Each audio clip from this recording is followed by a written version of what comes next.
Judicial حوالات ساخیل کی عقبی دیوار خستہ حالی کے باعث گزشتہ کئی ماہ سے زمین بوس ہو چکی ہے، اور صرف یہ ہی نہیں بلکہ حوالات کی بلڈنگ بھی خستہ حال ہے۔ یہاں پر موجود قیدیوں اور ملازمین کی زندگیاں بھی خطرے میں ہیں۔ عمارت کی خستہ حالی کے باعث دوسری جانب کی دیوار کے گرنے کے آثار بھی نظر آ رہے ہیں، اور اسی سائٹ پر وکلا کے چیمبر بھی موجود ہیں۔ اگر یہ دیوار گر گئی تو وکلا اور ان کے چیمبر کو شدید نقصان پہنچ سکتا ہے۔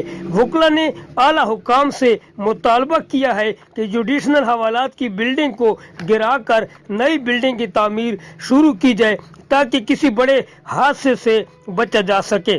کیمرہ مین نور پراچا کے ساتھ اسماعیل پراچا، سٹی نیوز، ساخیل۔ ہم لاتے ہیں ٹاپ نیوز، آپ کے فیورٹ ٹاک شوز اور انلمیٹڈ انٹرٹینمنٹ صرف یوٹیوب پر۔ اگر آپ نے ابھی تک ہمارا چینل سبسکرائب نہیں کیا تو ابھی سبسکرائب کریں اور بیل آئیکن کو کلک کر کے ہماری لیٹسٹ ویڈیوز کے بارے میں اپڈیٹ جانیں۔